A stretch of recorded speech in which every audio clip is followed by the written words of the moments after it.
research money is somewhat flat and the pressure is on there to get those papers out, I think we have to pay attention to that as well. We can't just count how many papers a person has when they're trying to get a tenured position, let's say in Turkey or Canada or the US or Germany. Yeah. We also want to know, are they good quality? Yeah. Publish or perish. We've heard that. Everyone knows that's the reality. But do universities, research hospitals, do they aggressively pursue, prosecute, and weed out fraudsters? I mean, are they actively looking for the bad apples? Well, again, I think we have to do better. Each institution is somewhat protective of its reputation, somewhat protective of not wanting to offend alumni or donors or future support from foundations or government. So they do investigate, but only in response to when a whistleblower usually says there's an issue. They're not doing enough audits. They're not doing enough regular checks, routine checks to see, is the data there? Do they have the images there? Are they keeping good notebooks to record their findings in? Need more of that.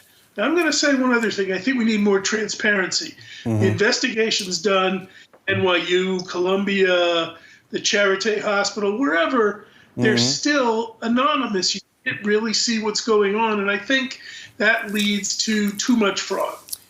You know, this big story was about cancer research, stomach cancer research. It caught my attention because there's a personal story here. My mother was diagnosed with gastric cancer, and I remember when that happened, the first thing I did for many years afterwards was read as much as I could in these medical journals to know, so that I could talk on, eye to eye with the oncologist and the surgeons.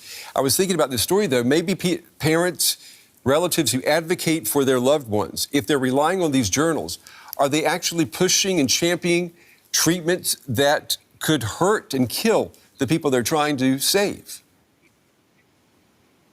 Not often, but sometimes. Yeah. Sometimes there's so much hope that you don't really listen to the risk and the benefit, or you look in a journal, you kind of journal shop and you say, I found one that's positive about this drug for, let's say, pancreatic cancer, notoriously tough to cure.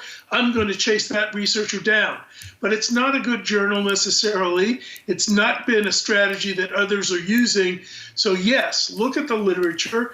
Good advocate can do that. Got to ask questions and make sure you know what journals you're looking at. They're not all equal.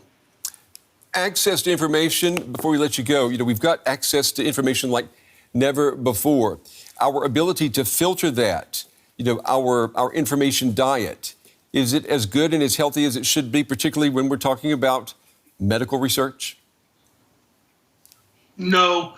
The internet is rife with misinformation, crackpot theories. I see again and again, not just the mainstream trying to struggle to make sure it stays with high standards of integrity, but there's just a lot on social media that I see that I don't trust or I know to be false. Yeah. So that isn't the last place to look. It may be the first. It should never be the last. Yeah. Medical ethicist Arthur Caplan. Mr. Caplan, as always, we appreciate your time, valuable analysis. Have a good weekend.